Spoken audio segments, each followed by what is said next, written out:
As the head of your state, I'm here to release a statement regarding COVID and the implementation of the national policy and how we get ready for the new normal era. Origins of this virus have been traced back to Wuhan 2019 in China. According to WHO, it is unlikely that the virus will be spread unless you come in contact with someone who sneezes, coughs, or breathes. It could also be spread through touching wet spots and also um, touching your eyes and ears and your face. In the early months of 2020, the virus has spread all over the world and is highly contagious, and it still poses a threat. Currently, there are 7.2 million people affected worldwide, with USA being the leader. The economy, not just Indonesia, but worldwide, has taken a hit. As businesses are being closed, hotels are being closed, and people are forced to work from home. Universities and schools have also been closed, and we will use strict measures, especially in restaurants, because they will remain open.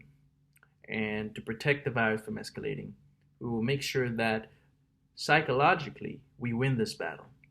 This will affect us either way or not, whether we deny the virus or its effect. The virus will have an effect on us and we will not be the same. The first case was recorded in Indonesia on March 2nd. Since then, the numbers have plummeted. And right now, there are 35,295 people affected. 12,636 have been stripped away from it, and 2,000 lives have unfortunately been passed. The nucleus of the virus has now transpired from Jakarta to East Java. All 34 provinces contain the virus. PCR testing is now carried out throughout the country, and there are still people who are under surveillance. Since February, the Indonesian government, has decided to suspend all flights to and from China and waive visas to Chinese travelers, and have now extended that policy to all countries. Other means of public transport are prohibited, as well as restrictions on imports and exports. Since January 2020, health checks have been established to 135 points throughout the archipelago, and now we are striding towards increasing those number of tests in regions, and especially large regions and also remote areas. A task force at regional level will monitor and evaluate the implementation of COVID, as countermeasures will be taken in respective regions. In the health field, we're trying to provide the right equipment and more equipment for medical staff in hospitals, and upgrade the hospitals that were used as centers have now been turned into hospitals. We are trying to provide housing and shelter to those who don't afford a real living or can't afford a real house.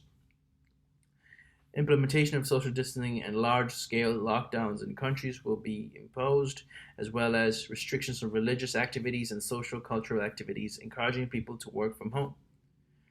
This is a natural disaster, and measures have to be taken to contain the virus. Indonesia, more than ever, needs to be united and not turn inward. To prepare for the new normal strategy, we have overcome many pandemics in the past. And the challenge isn't in eradicating the virus, but it's the human spirit.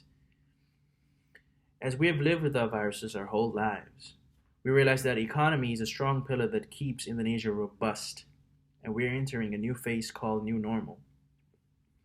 We have all been impacted, but life has to go on.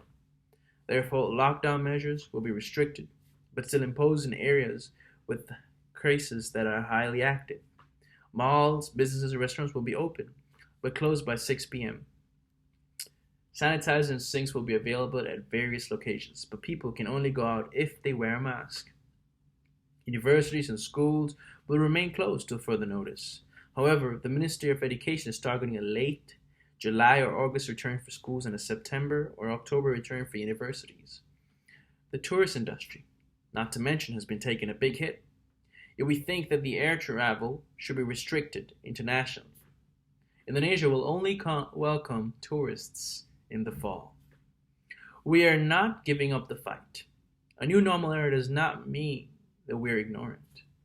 We have to find a way to be productive and live with the virus. People, they still need to live. They need to practice certain measures, however, of social distancing, but we need not to live in fear, because we have to remember that the antidote to this virus is and will always be the human spirit. Thank you and take care.